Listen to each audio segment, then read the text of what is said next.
పెట్టారంటేనే మన ఊరు అది అద్భుతమైనటువంటి అదృష్టం చేసింది. కాబట్టి ఈ కార్యక్రమం జరిగే అమాంతం ఎవరు కూడా అల్లరి చేయకుండా మాట్లాడకుండా దయచేసి శ్రద్ధగా వినవలసిందిగా కోరుతున్నాం. ఫోన్లు ఏదైనా ఉన్నా సైలెంట్ గా పెట్టుకోండి. అలాగే ఫోన్లు ఎవరు మాట్లాడద్దు.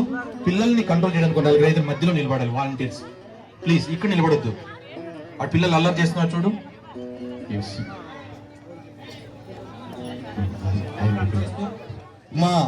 మీరు ఇచ్చేటువంటి సూచనలు సలహాలు ఏవైతే ఉన్నాయో అవి మేము ఒక హిందువులుగా ధర్మాన్ని ఆచరించేటువంటి ప్రజలుగా భక్తులుగా మీరు ఇచ్చే సూచనలు తప్పకుండా ఆచరిస్తామని ఈ సభాముఖంగా తెలియజేస్తూ మీకు సాదరంగా స్వాగతం పలుకుతున్నాం. వారికి వచ్చేసిన అతిథులకి గట్టిగా చప్పట్లతో ఆహ్వానించండి. ఆ వెనక వాళ్ళు చప్పట్లు కొట్టట్లేదు. ఒక ఆయన టవాల్ పట్టుకున్నాడు, ఒక ఆయన చేతులు కట్టుకున్నాడు. గట్టిగా బోలో భారత్ మాతా కీ, బోలో భారత్ మాతా కీ, బోలో భారత్ మాతా కీ. రైట్. ఇప్పుడు వందే మాతర గీతం ఆలాపన గోపి ఎవరిని ప్లాన్ చేశారు?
భారతదేశం యొక్క గొప్పతనము, హిందూ మతం యొక్క సంప్రదాయం, సంస్కృతి గురించి తెలిపే ఒక పాట పాడుతున్నాను. ఇదే మన భారతం, ఇలలో పూల రథం. ఇదే మన భారతం, ఇలలో పూల రథం. శక్తియుతం ముక్తి పదం మర విరిసిన మందారం. ఇది జగతికి సింగారం, ఇది మన భారతం, ఇలలో ఇలలో పూల రథం రంగేదైనా రూపేదైనా తీరేదైనా దారేదైనా రంగేదైనా రూపేదైనా తీరేదైనా దారేదైనా ఏ వేషమైన భాషేదైనా ఏ వేషమైన భాషేదైనా నివసించే ఆ చోటేదైనా మనిషికి వరసైనా కాకుండా ఇది మమతల సింగారం ఇది జగతికి సింగారం ఇదే మన భారతం ఇలలో పూల రథం ఇదే మన భారతం ఇలలో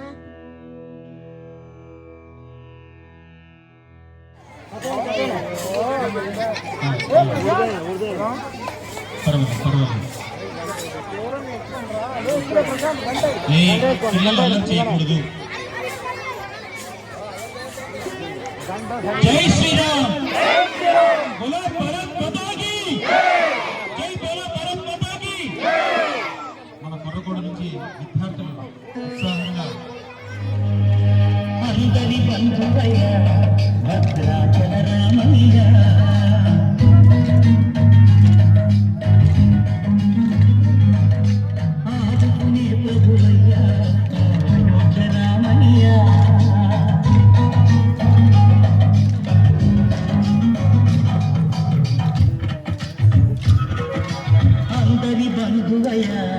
భద్రాచల రామయ్య ఆదుకునే ప్రభువయ్య అయోధ్య రామయ్య.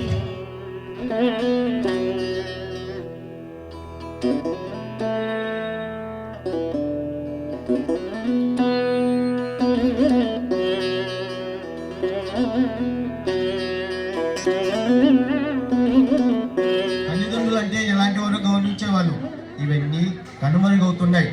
లేస్తానే మనము ఆ రోజు లేస్తానే రెండు చేతులు చూసుకుని నమస్కారం చేసుకునేవాళ్ళం. కరాగే లక్ష్మి వస్తుంది, కర మధ్య సరస్వతి కరములి లక్ష్మి కవర్ చేసుకున్నాం.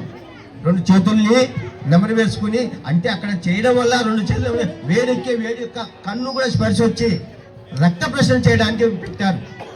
మన తల్లిదండ్రులు నమస్కారం చేసుకున్నాం, మన ఇష్టదైవం చేసుకునే వాళ్ళం, తన పని కొనసాగించే వాళ్ళం. అలాంటివన్నీ కనుమరుగైపోతున్నాయి. అవన్నీ కూడా పిల్లలకు అందించడం లేదు. పిల్లలకి ఎంతవరకు చదువుతో పాటు సంస్కారం ఉండాలి. ఆ సంస్కారమే మనల్ని పలానేను కొడుకాన్ని గుర్తింపబడుతుంది.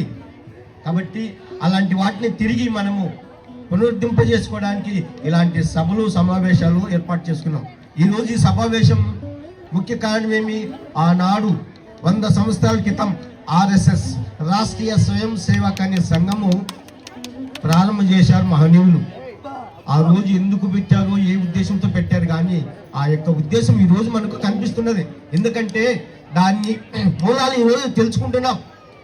దానివల్ల ఇలాంటి మన కనుమరుగవుతున్నటువంటి వాటిని ఉద్భవించుకుంటున్నాం. కాబట్టి హిందువులంతా కూడా వివిధ ప్రాంతాలు పోయి మన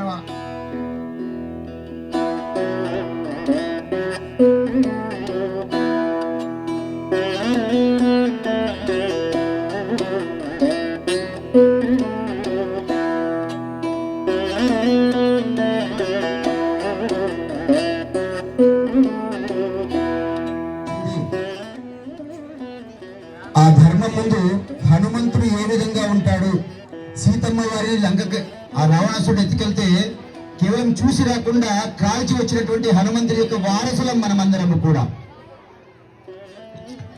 తర్వాత సాక్షాత్తు వినాయకుల వారి యొక్క దేవాలయానికి వెళ్ళి అక్కడ దర్శనం చేసుకొచ్చాము. వినాయకుడి యొక్క గొప్పతనం ఏంటంటే సాక్షాత్తు భూమండలాంతా కూడా తిరగాలంటే వాళ్ళ యొక్క పార్వతీ పరమేశ్వరుల యొక్క ప్రదక్షిణ 3 సార్లు చేస్తాడు. కాబట్టి జ్ఞానానికి ప్రతీక వినాయకుడు.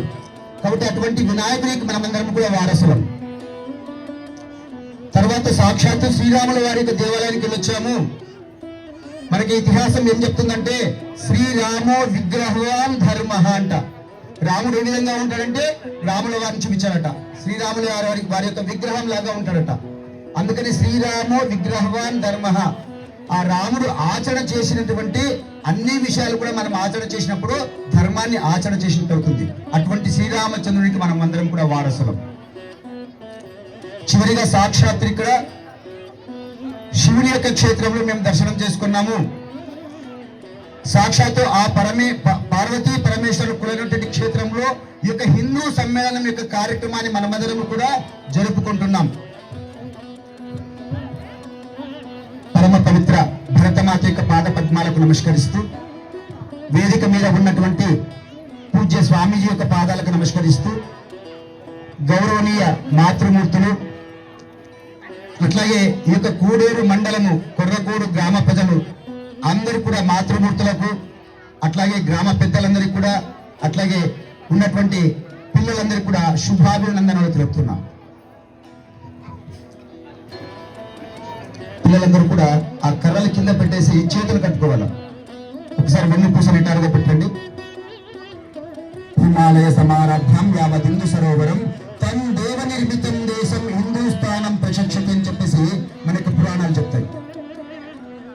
హిమాలయాల నుంచి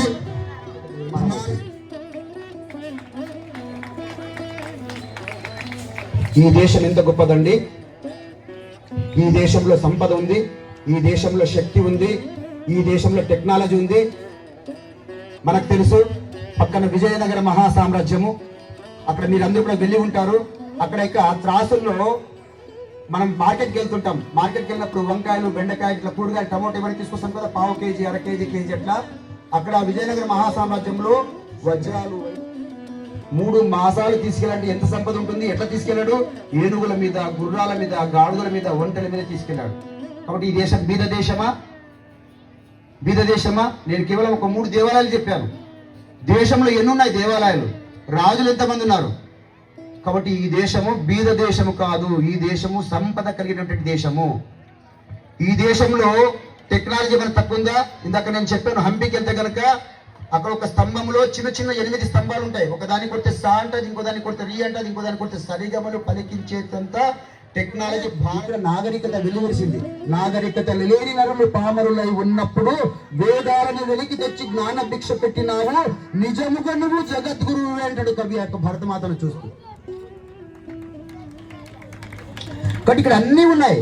ఎందుకు ఈ విధంగా ఇది దేశము? ఇది అసలైనటువంటి ప్రశ్న. దీన్నే పరమ పూజనీయ డాక్టర్ కేశవరావు బలిరామ్ పంత్ హెడ్గేవార్ ఆలోచన చేశారు. రాష్ట్రీయ స్వయం సేవక సంఘం యొక్క ఫౌండర్ ఆలోచన చేశారు.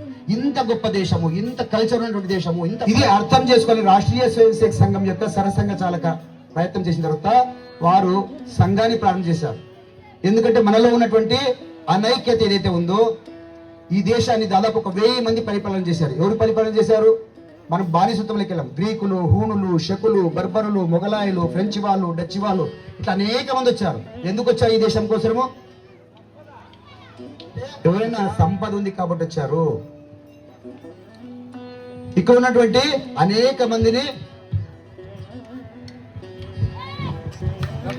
కాబట్టి అట్లా 1000 సంవత్సరాలు మనం బానిసత్వంలో ఉన్నాము. ఈ 1000 సంవత్సరాలు బానిసత్వం కారణంగా ఈ యొక్క దేశంలో ఉన్నటువంటి అన్నిటిని మర్చిపోయినా మనం గొర్రెలాగా బతికాము, గుర్తుపెట్టుకోవాలా. అందుకని రాష్ట్రీయ స్వయం సేవక సంఘం వ్యక్తిలో నిర్మాణం కావాలి. మనమందరము సంఘటితంగా ఉండాలి, మనమందరూ బంధువులుగా ఉండాలి. ఈ దేశం నాది, ఈ ధర్మం నాది, ఈ పుడమి నా తల్లి, నేనామె పుత్రుడు అనేటువంటి భావంతో వ్యక్తులు ఎవరైతే జీవిస్తారో అప్పుడు ఈ దేశం బాగుంటుంది. అట్లా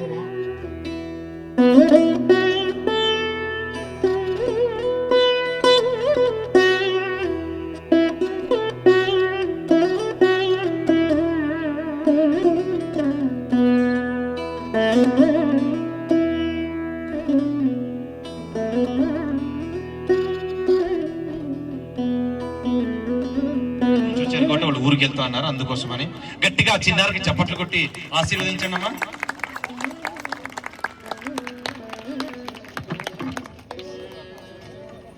థ్యాంక్ యూ.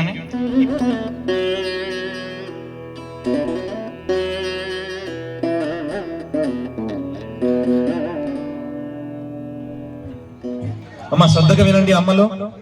శ్రీ గురుభ్యో నమః. ముందుగా పీఠాధిపతి శ్రీ శ్రీ రాజేంద్ర స్వామి గారికి, అలాగే మన పెద్దలందరికీ, నీలకంఠం సార్కి, బాబు సార్కి, ఇక్కడ ఉన్న అతిథులు పెద్దలందరికీ కూడా నమస్కారం చేస్తూ, ముఖ్యంగా మిమ్మల్ని అందరినీ చూస్తుంటే చాలా చాలా సంతోషంగా ఉంది, చాలా ఉత్సాహంగా ఉంది. ఇప్పుడు చెప్పబోయేటువంటివి అన్నీ కూడా వాస్తవాలే చెప్తున్నాము. ఇంతవరకు కూడా సనాతన ధర్మం గురించి చెప్పారు. హిందూ ధర్మ సమ్మేళనాన్ని ఎందుకు చేసుకోవాలి అనేది ఒక్కసారి ఆలోచిస్తే మీకు అర్థమవుతుంది. మీరు 10 గంటలైనా ఇక్కడే కూర్చుంటారు. ఏం జరుగుతుంది ఇప్పుడు సమాజంలో అనేది మనం తెలుసుకోవాలి. మన ఆడపిల్లల్ని ఎత్తుకొని పోతున్నారు, వయసులో ఉండే వాళ్ళని తీసుకెళ్లి అమ్మేస్తున్నారు. అలాగే మనం చెప్పాం హిందూ ధర్మం అంటే ఏంటి అని చెప్పారు. అసలు హిందూ అనే పేరే లేదు. ఎలా వచ్చిందో తెలుసా? పార్సీకులు వారు మన పూర్వతరాల వాళ్ళు సింధు నది దగ్గర ఉన్నారు కాబట్టి హిందూ అని వాళ్ళు పిలిచారు, ఇండియా అని వాళ్ళు పిలిచారు. మనమేం పిలుచుకోలేదు. మన ధర్మం ఏంటి? సనాతన ధర్మం. సనాతన అంటే ఎప్పటికీ ఉండే ధర్మం, ఎప్పటికీ ఉండే ధర్మం. సృష్టి ఎప్పుడు ప్రారంభం అవుతుందో అప్పటి నుంచి ఉంది, సృష్టి ఎప్పుడు అంతమవుతుందో అప్పుడు కూడా ఉంటుంది. అలాగే సృష్టి నశించిపోయి ఇంకొక సృష్టి మొదలైన తర్వాత మళ్ళీ మొదలవుతుంది కనుక దాని పేరు సనాతనం అన్నారు. సనాతనం అంటే ఏంటి తెలుసా? ఎప్పటికీ ఉండేది. ఏంటది? ధర్మము. అంటే ధర్మం ఎవరి కోసం ఉంది? మనం ఏది మాట్లాడినా కూడా శాస్త్రీయంగా వైదికంగా తెలుసుకొని మాట్లాడాలి. వైదికంగా ఉన్నటువంటి విషయాల్ని మనము వినాలి, అర్థం చేసుకోవాలి, పాటించాలి. ప్రతి ఒక్క ఆడపడుచు, ప్రతి ఒక్క చిన్న పిల్ల కూడా ఆపదలో ఉన్నారు, ప్రమాదంలో ఉన్నారు. మన మనశ్శాంతిగా ఉండేటువంటి ప్రసక్తే లేదు ఏ విధంగా ఆలోచించినా కూడా. ఎందుకంటే మన భారతదేశం యొక్క గొప్పతనం అలాంటిది. అందుకే అందరూ మన మీద కుట్ర పన్ని ఉన్నారు కాబట్టి అందుకని తెలుసుకోవాలి. ఎందుకు మనకు శివాజీ మహారాజ్ ఎందుకు అలా చనిపోయారు? శంభాజీ మహారాజ్ గురించి మీరు విన్నారా?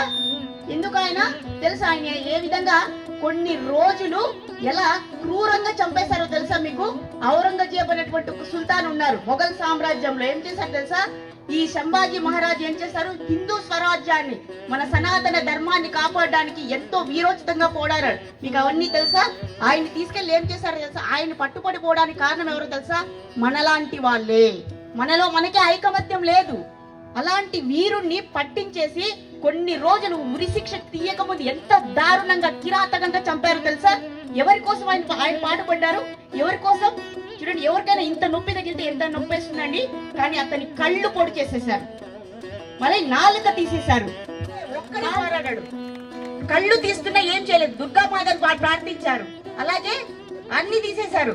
చివరికి ఏం చేశారు తెలుసా? కసి తీరకపోతే చర్మాన్ని పైనుంచి కిందకి వచ్చేసేసారు. మనమైతే భరిస్తామా? మనము భరించం. కానీ అతను భరించాడు. ఎవరి కోసము? ఈ హిందూ ధర్మం కోసము, సనాతన ధర్మం కోసం.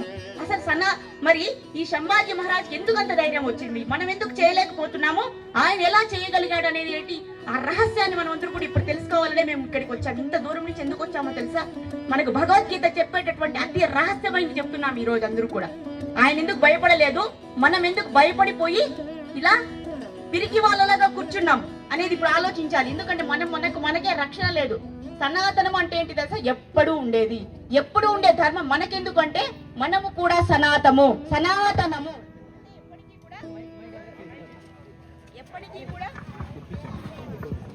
ఎప్పటికీ ఉంటామా, చనిపోతామా?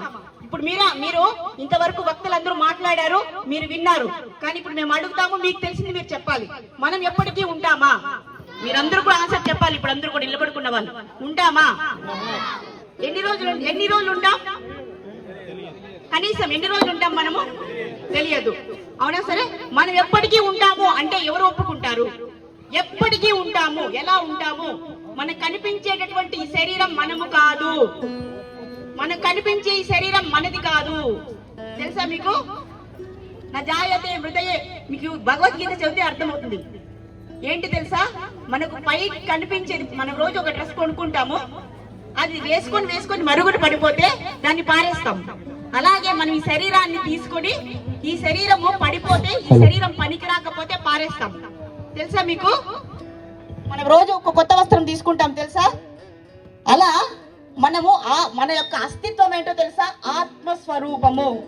ఆత్మ యొక్క లక్షణం ఏంటో తెలుసా? సనాతనము. ఎప్పటికీ ఉంటుంది, జ్ఞానంతో ఉంటుంది, ఆనందంగా ఉంటుంది. ఎందుకంటే మనం ఆనందం కావాలని ఎందుకంటున్నాం? ఆత్మ యొక్క స్వభావము. కనుక మనం ఎప్పటికీ ఉంటాం. కానీ ఎప్పుడు ఉండేటువంటి ధర్మమే సనాతన ధర్మం, సనాతన హిందూ ధర్మము అని మనం అర్థం చేసుకోవాలి. కనుక శంభాజీ మహారాజ్కి ఈ తత్వం తెలుసు, స్వామి వివేకానందకి ఈ తత్వం తెలుసు, ఈ తాత్వికులందరికీ కూడా ఈ సత్యం తెలుసు. అందుకే వాళ్ళు వీరోచితంగా మన కోసం మనందరి కోసము కూడా ప్రాణాలని త్యాగం చేస్తూ ఉన్నారు. అవునా కదా? ఒకతను చనిపోయాడట. మీకు హిరణ్యకశిపుడు హిరణ్యాక్షుడు తెలుసా? ఇద్దరు రాక్షసులు ఉన్నారు. మీరు విష్ణు దేవాలయానికి వెళ్తే జయ విజయులు అని ఇద్దరు ఉంటారు. వాళ్ళే రాక్షసులుగా జన్మిస్తారు. హిరణ్యకశిపుడు హిరణ్యాక్షుడు ఒకసారి ఏం చేశాడు తెలుసా? ఇలాంటి అసురుడు భూమిని తీసుకెళ్లి పాతాళంలో పారేస్తాడు. అప్పుడు భగవంతుడే వరాహస్వామి అవతారం ధరించి ఏం చేస్తాడు తెలుసా? హిరణ్యాక్షుడిని సంహరిస్తాడు. హిరణ్యాక్షుడి శరీరం ఇలా పడిపోయి ఉంటుంది. వాళ్ళ భార్య పిల్లలు అందరూ వచ్చి చుట్టూ కూర్చొని ఏడుస్తూ ఉంటారు. అయ్యో మా భర్త వెళ్ళిపోయాడు, మా తండ్రి వెళ్ళిపోయాడు అని ఏడుస్తూ ఉంటారు. అప్పుడు యమధర్మరాజు యముడు తెలుసా మీకు? నరక లోకానికి అధిపతి ఒక చిన్న పిల్లవాడిలా వస్తాడు ఆ ప్రదేశానికి. వచ్చి అందరూ ఏడుస్తుంటే అమ్మ ఎందుకు ఏడుస్తున్నారు మీరు అని అడుగుతాడు. అడిగితే ఏమైందంటే చనిపోయాడు అంటారు. చనిపోయాడా? ఎక్కడికి పోయాడు? వాళ్ళు అంటున్నారు ఎందుకమ్మా మీరు ఏడుస్తున్నట్టే? మా ఆయన చనిపోయాడు. పోయాడు అంటే ఎక్కడికి పోయాడు? మరి ఎవరు పోయారు? మా ఆయన పోయారు. ఎవరు పోయి ఉంటారు?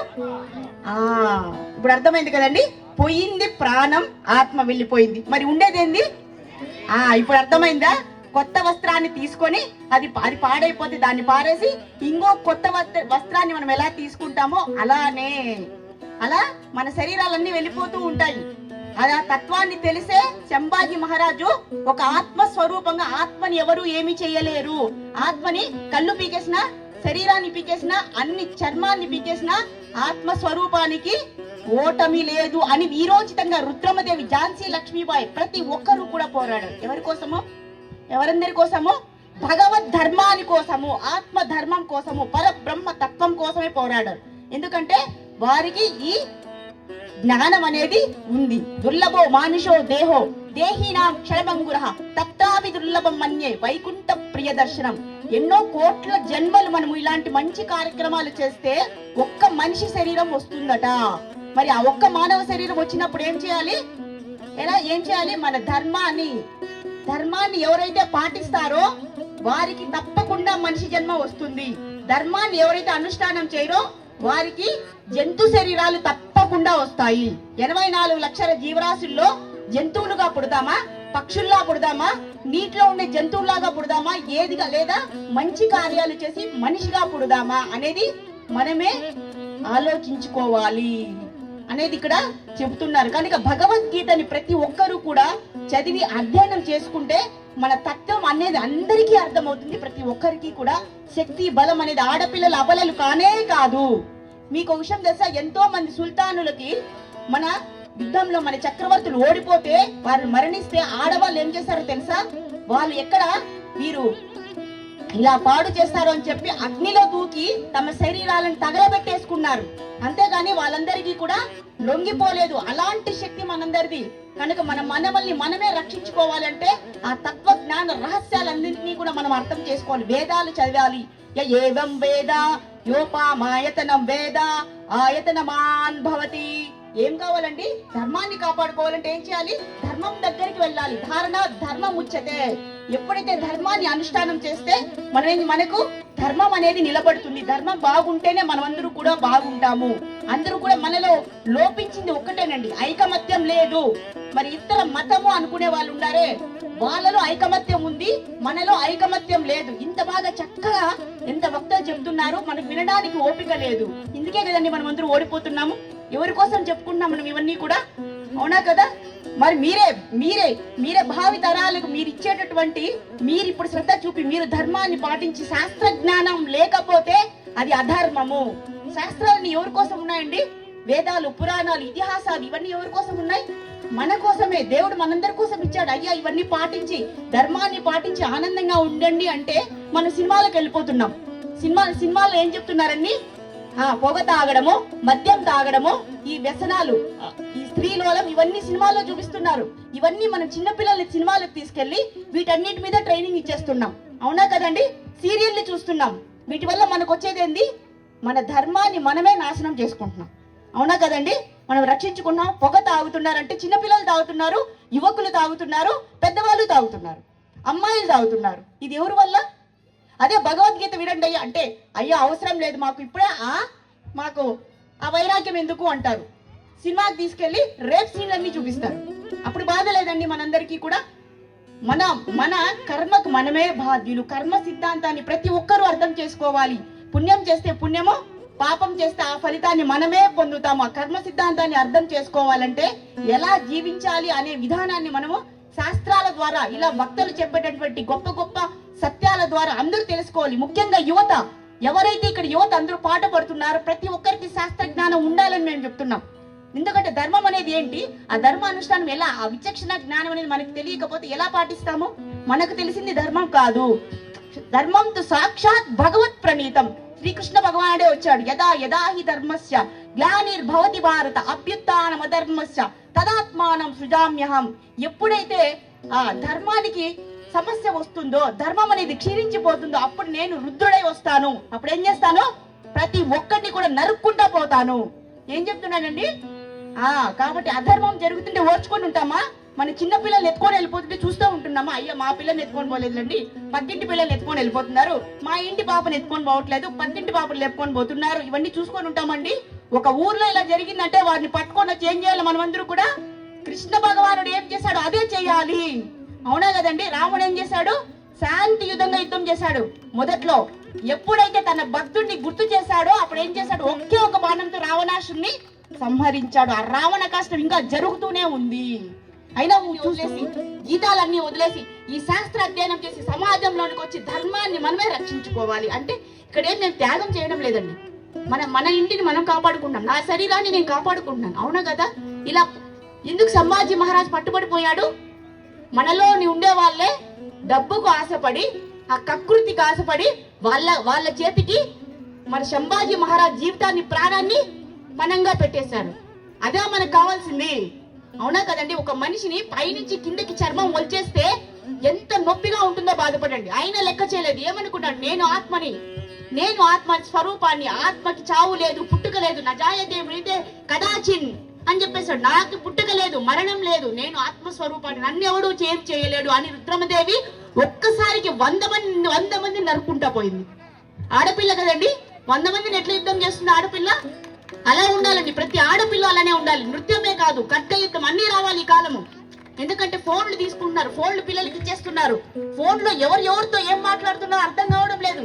ఆ బయట నుంచి పిల్లల్ని తీసుకొని ఏం చేస్తున్నారో కూడా అర్థం కావడం లేదు. కనుక మనం మొబైల్లో ఏం చూస్తే మన పిల్లలు కూడా అదే చూడాలి. కనుక మనం అందరూ కూడా ధర్మాన్ని అనుష్ఠించాలి. విచక్షణ జ్ఞానం మనందరికి పెద్దలకు ఉండాలి. ఇదంతా కూడా పెద్దల తప్పే. అవునా కదండి? మనం చూస్తూ ఉంటాం మొబైల్, పిల్లలు చూస్తూ ఉంటారు. వాళ్ళు పట్టించుకున్నామా? మనము పట్టించుకోవడం లేదే. మనకు బాధ్యత లేదా? ఎవరో సంభాజీ మహారాజ్ రావాలా, శివాజీ మహారాజ్ వాళ్ళ జీవితాలన్నీ పనంగా పెట్టాలా? మనం మాత్రం పడుకొని ఉండాలా? ఒక్కరోజు మనందరినీ కూడా తీసుకొని వెళ్ళిపోయేటటువంటి రోజు రాబోతుంది. కనుక మనల్ని మనం కాపాడుకోలేమా?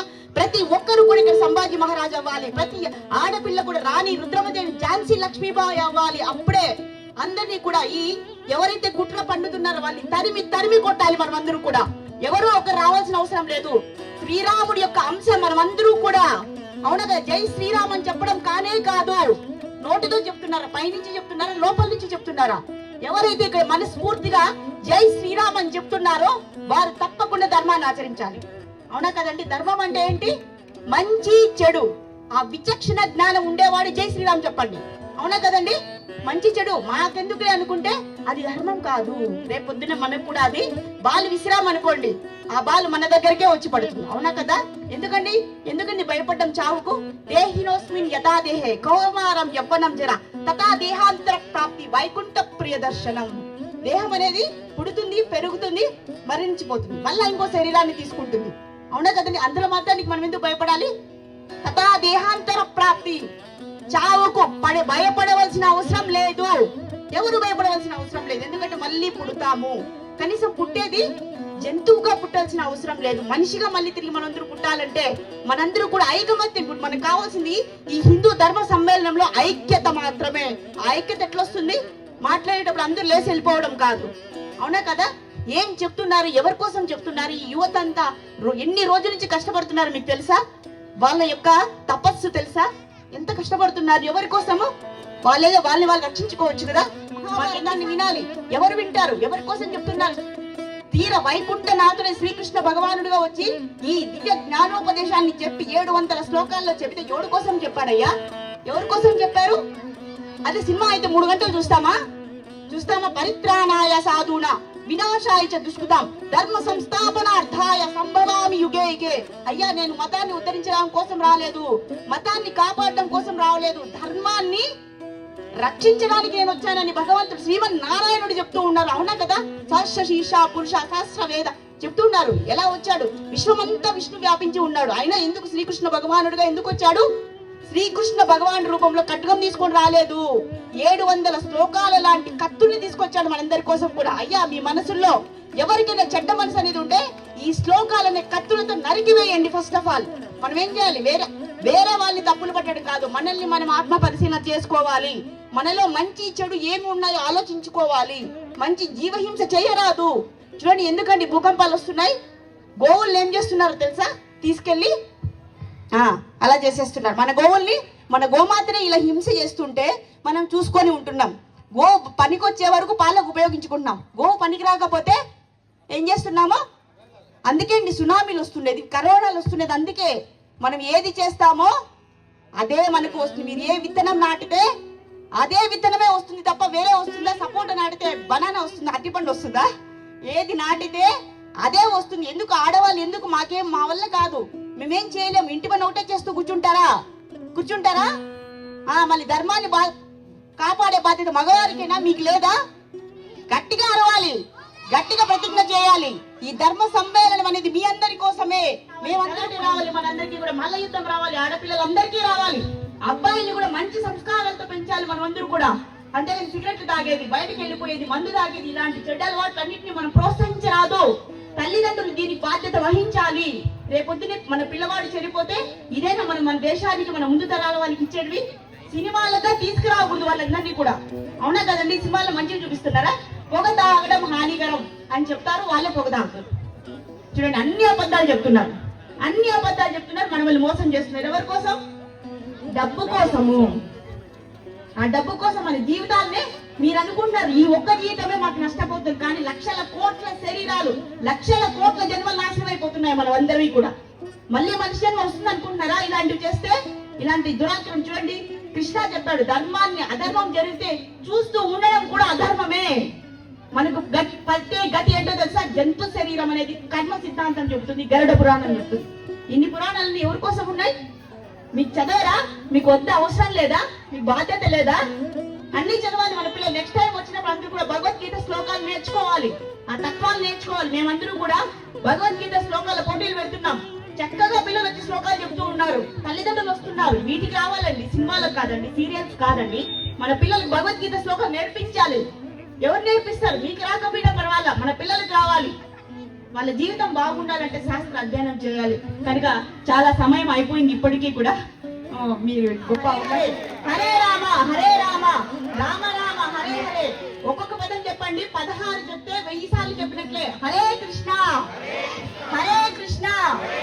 కృష్ణ కృష్ణ హరే హరే, హరే రామ రామ రామ హరే హరే. ఛత్రపతి శివాజీ మహారాజ్ కి జై, సంభాజీ మహారాజ్ కి జై.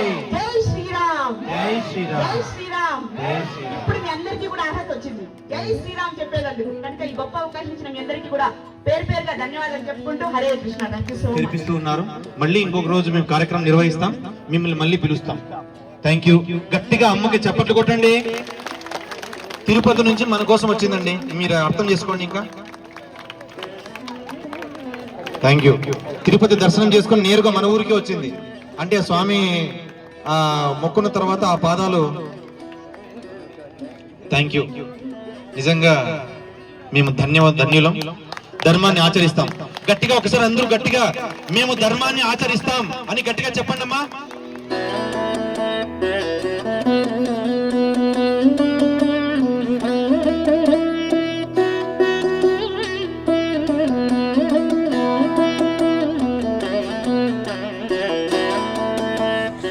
ధర్మము హిందూ మహాసమ్మేళనం అంటే మనం ఏ ప్రకారంగా జీవించాలా అనేది వేదాల్లో రాసిపెట్టినారండి.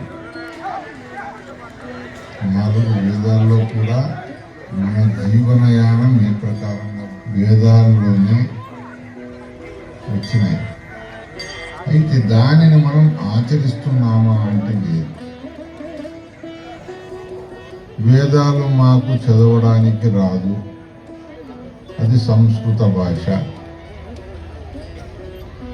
మాకు ఎట్లా తెలుస్తుంది? మేము అవిద్యావంతులం. జ్ఞాన భాగం, ఆ భాగంలో, ఆ జ్ఞాన కాండంలో మనలో ఎటువంటి గుణములు ఉండాలా, ఎటువంటి గుణములుంటే మనము చెడిపోతాము అనే విషయాన్ని స్పష్టంగా రాసినారండి.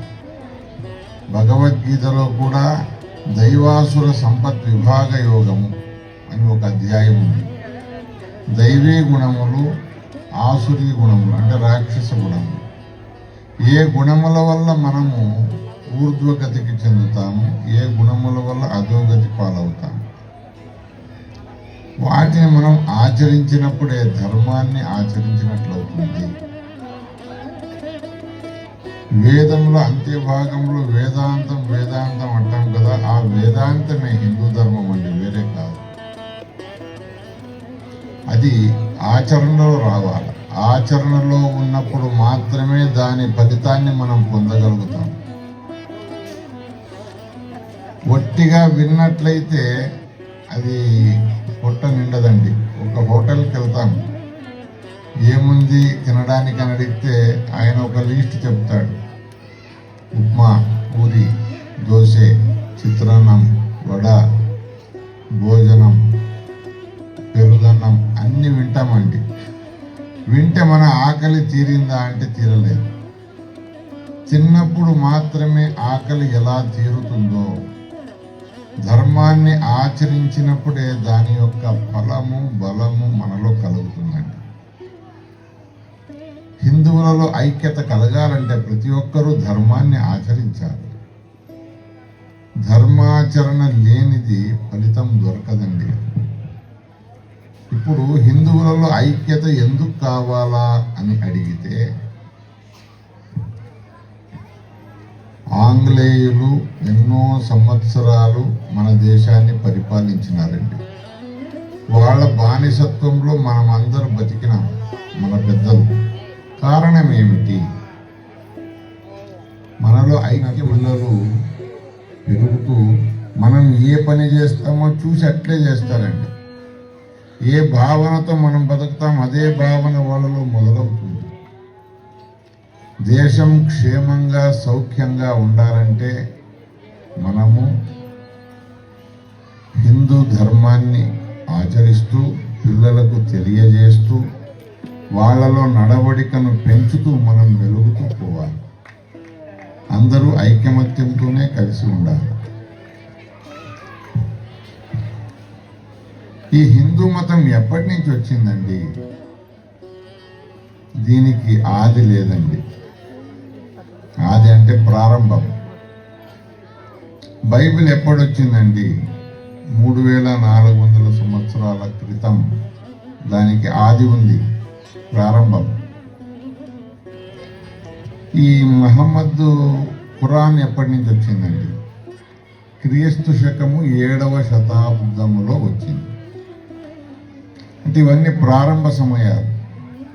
ఆది ఏదైతే ఉందో దానికి అంత్యం అనేది ఉండే ఉంటుందండి. ఆది అంత్యము లేనటువంటిదే సనాతనం. మన హిందూ సాంప్రదాయం, హిందూ ధర్మము అంటే వేదములు సనాతనం. కాబట్టి సనాతన ధర్మాన్ని అవి బోధిస్తూ ఉన్నాయి. ఆ సనాతన ధర్మాన్ని మనం పరిపాలించాల్సిందే, జ్ఞానం తెలుసుకోవాల్సిందే. నేనెవరు? ఆ జ్ఞానం తెలుసుకున్నప్పుడే అతడు కష్ట సుఖములకు భయపడడు. అమ్మవారు చెప్పే శంభాజీ మహారాజ్ జ్ఞానం పొందిన తర్వాతనే అటువంటి ధైర్యం వస్తుందండి. భయపడడు, పొగిడితే ఉబ్బిపోడు, అవమానిస్తే కృంగడు, రాగద్వేష రహితంగా ఉంటాడు. అటువంటి జ్ఞానం పొందడానికి ఈ మానవ జన్మ వచ్చింది అని వేదాలు బోధిస్తూ ఉన్నా కూడా మనం విస్మరిస్తూ ఉన్నాం.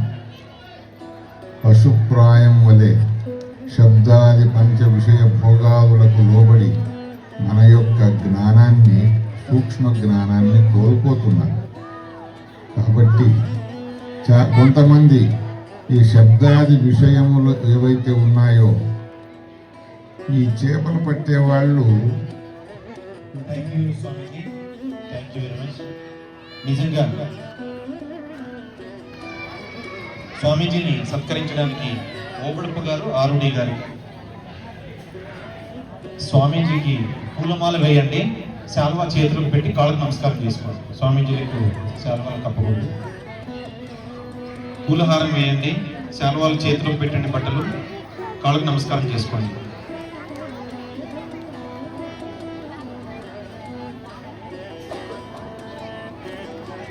సమయం ఆసన్నమైంది.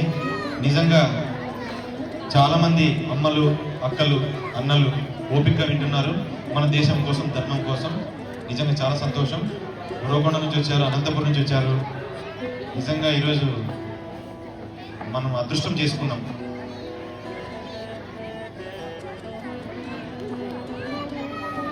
చేతిలోకి ఇవ్వండి అరుడి గారు, పూలహారం వేయండి. స్వామీజీకి చప్పట్లు కొట్టండి గట్టిగా.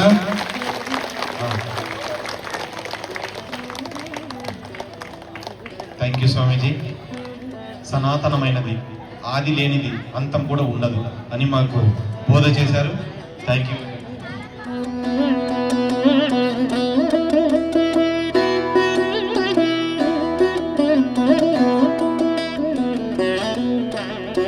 గట్టిగా చెప్పాలి, అందరూ కాదు, అందరూ హిందువులే కదా.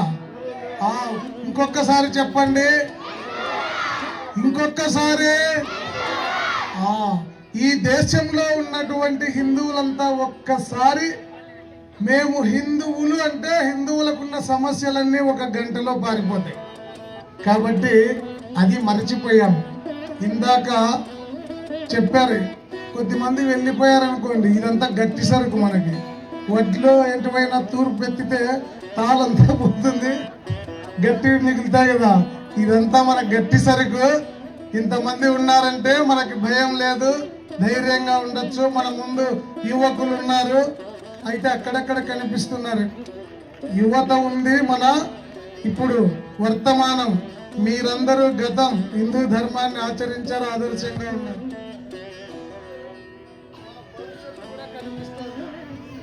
మన భవిష్యత్తు ఈ బాలలు అందరూ.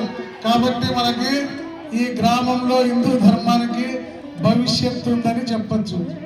ఇందాక చెప్పిన 2 విషయాలు మీకు గుర్తు చేస్తాయి. ఇందాక మాతాజీ చాలా విషయాలు చెప్పారు కదా. జై శ్రీరామ్, 2 చేతులు పైకెత్తాలా, గట్టిగా చెప్పాలా, అది జై శ్రీరామ్ అంటే. జై శ్రీరామ్, జై శ్రీరామ్, భారత్ మాతాకి, భారత్ మాతాకి. ఇందాక చెప్పారు, మనము గొర్రెల మందలో కలిసిపోయిన సింహాలము, అది గుర్తు చేయాలి. అనేక మందిని ఈ దేశం నుంచి మనం తరిమి కొట్టిన జాతి, అనేక మంది వీరులు ఉన్నది. గ్రీకులు, హూనులు, శకులు, కుషానులు వస్తే మన జాతి తరిమి తరిమి కొట్టింది. గ్రీకు హూనుల పీకను నిమిన భీకరమ్మవు శౌర్యమేది, శక కుషానుల పీచ మడచిన శ్రీకరమ్మవు ధైర్యమేది. మనల్ని మనం మర్చిపోయాం. ఏదిరా నీ వీర విక్రమ ఘన పరాక్రమము. అటువంటి పరామని వక్తలంతా చాలా విషయాలు వివరంగా చెప్పారు. బానిసలమై బ్రతుకులీడ్చిన ఫలితమే ఈనాటి దుస్థితి. నివురు మరుగున దాగినదిరా నిప్పుల మనలోని శక్తి. మన శక్తి పూర్తిగా ఏం అంతమైపోలేదు. కట్టెల పొయ్యిలో నుంచి నిప్పు బయటపడితే బూడిద ఎట్లా కమ్ముతుందో అట్లా పైన ఆవహించిందంటే దాన్ని తొలగించుకుంటే మనం శక్తి బయటపడుతుంది. నివురు తొలగనిది ఎట్లు కలుగును పరమ వైభవము, నివురు తొలగనిది ఎట్లు కలుగును పరమ వైభవము. దాన్ని తొలగించుకోవాలి. ఇక్కడ మహిళా మూర్తులు చాలా మంది ఉన్నారు. వాళ్ళని చూస్తే ఒక్కసారి కొన్ని విషయాలు గుర్తు చేయాలనుంది. ఈ మధ్య బస్సులో ఉచిత ప్రయాణానికి స్త్రీ శక్తి అని పెట్టారు. చాలా మంచి పేరు. మన శక్తి బాగా బయటకు వస్తుంది. మనకి యమధర్మరాజుతో పోరాటం సాగించి భర్త ప్రాణాలను దక్కించుకున్న మహాపతివ్రత సతీ సావిత్రి మనకు ఆదర్శం. కాల గమనాన్ని భర్త తెల్లారితే మరణిస్తాడంటే కాల గతిని ఆపేసిన సతీ సుమతి మనకు ఆదర్శం. త్రిమూర్తుల్ని సైతం చంటి పిల్లలుగా మార్చినటువంటి మహాసాధ్వి అనసూయ మనకి ఆదర్శం. అంతేకాదు, ఇందాక ఝాన్సీ లక్ష్మి రుద్రమబాయి గురించి చెప్పారు. 18 సంవత్సరాల వయస్సులోనే తన భర్త చనిపోతే అయ్యో నా భర్త మరణించాడని ఏడుస్తూ కూర్చోలేదు ఝాన్సీ లక్ష్మి. తొలి స్వాతంత్ర సంగ్రామాన్ని నడిపి జాతీయవాదులందరినీ ఏకం చేసి బ్రిటిష్ వారి పైన పోరాటం సాగించి ఆ సైనికుల తలలను తెగ నరుగుతూ బంతి ఆట ఆడుకుంది. ఒక బిడ్డన చెంక చూడు, ఒక చేతిలో ఖడ్గమాడు అంటూ వీర విహారం చేసి బ్రిటిష్ వారిని గడగడలాడించిన ధీర వనిత, వీర వనిత మన ఝాన్సీ లక్ష్మి. మరి అటువంటి ఝాన్సీ లక్ష్మికి వారసులే కాదా మనమంతా? అంతేకాదు, ఇందాక చెప్పారు సాధారణమైనటువంటి వాళ్ళు కూడా అవసరమైతే ధర్మ రక్షణ చేయాలి. మన పక్క రాష్ట్రంలో చిత్రదుర్గం జిల్లాలో సాధారణ మహిళ అప్పుడు హైదరాలీ సేనలు గ్రామాల మీద పడి స్త్రీల పైన అత్యాచారం చేసి మనల్ని నాశనం చేస్తుంటే, ధర్మానికి హాని కలిగిస్తుంటే, ఆడవాళ్ళని ఎత్తుకెళ్తుంటే ఒక సాధారణ మీలాంటి మహిళ అనుకుంది, అరే ఈ రోజు దుష్కరులు దుండగులు మన గ్రామం పైన పడ్డారు, మన వాళ్ళని రక్షించుకోవాలి, వీళ్ళకి తగిన శాస్తి చెప్పాలి. ఆమెకి యుద్ధం రాదు, కత్తి పట్టేలా యుద్ధం నేర్చుకోలే. అటు ఇటు చూసింది ఏమైనా చేయాలని. ఒక్కసారి తన చీర కొంగు తీసి చెక్కించి అలా చూసింది. ఇంట్లో రోకలి బండ కనపడింది. మనకు తెలుసు రోకలి బండతో ఏం చేస్తాము, ధాన్యం దంచుతాము, లేదంటే పచ్చడి చేస్తాము. కానీ ఆ రోజు ఆమె చూసింది, ఇదే నాకు సరైన ఆయుధం అని చెప్పి వచ్చిన వారిని వచ్చినట్లు దంచి పడేసింది, పచ్చడి చేసింది. అది సాధారణమైన మహిళ కూడా అనుకుంటే సాధించగలదని నిరూపించింది. ఆమె వనకే ఓబోవా. మరి మనము కూడా అవసరమైతే, ఈరోజు చాలా మంది వస్తున్నారు కదా ఆ ప్రచారం ఈ ప్రచారం అని, వాళ్ళకి రోకలి బండ ఇంట్లో ఉన్న చీపురు కట్టితో సమాధానం చెప్పి పంపించాల్సిన అవసరము చాలా ఉంది. కాబట్టి ఇందాక చెప్పారు చాలా విషయాలు. మనమందరూ కలిసిమెలిసి ఉండాలి అని చెప్పారు. ఇంకొకటి, స్త్రీ జాతికి అవమానం జరిగితే రావణాసురుడు సీతమ్మ తల్లిని సగౌరవంగా అయోధ్యకి తీసుకెళ్లారు. ద్రౌపదిని అవమానించారు. ఏం జరిగింది? మహాభారత యుద్ధం జరిగింది, అవునా కాదా? కురుక్షేత్ర సంగ్రామం జరిగింది. ఆ చేసిన వాడు మా చిన్నాన్న కొడుకులే, అది చూసిన వాడు మా తాతలే, మా పెద్దనాయనలే అని బంధువులేని వదిలిపెట్టారా? ధర్మానికి హాని జరిగితే ఎవరికైనా పట్టే గతి మరణమే. కాబట్టి అది మన ధర్మం మనకి నేర్పింది. మరి దాన్ని అంతా మర్చిపోయాం మనం. కాబట్టి ఇవి గుర్తు పెట్టుకోవాలి. అవి గుర్తు పెట్టుకొని మనమంతా బలంగా ఉండాలంటే మనమంతా హిందువులు అన్న సంగతి గుర్తుండాలి.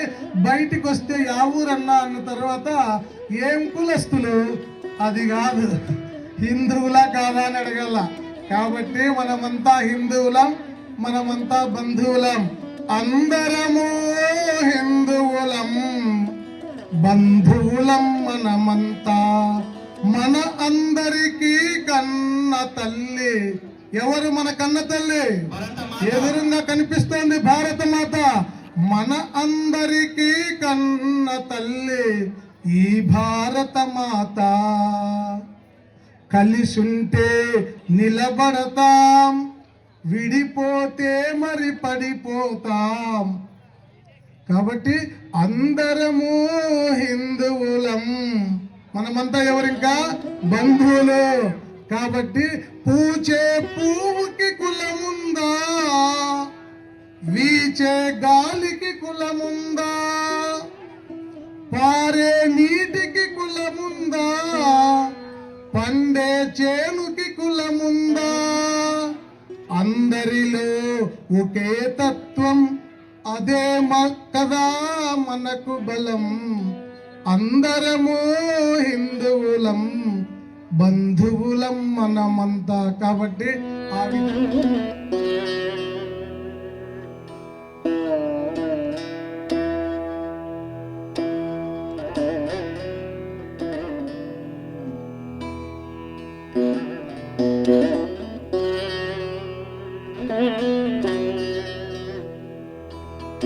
ఇదిగో ఆయన పూలహారం వేస్తాడంట స్వామీజీకి.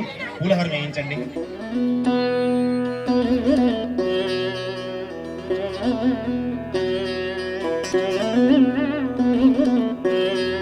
మాస్టర్లు ఏం పేరు అసలు పేరు? మారన్న వాళ్ళ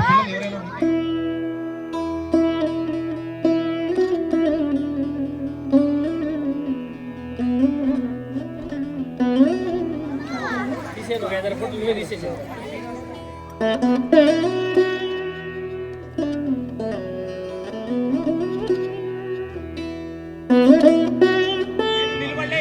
పిల్లల్ని అట్లనే పెంచండి.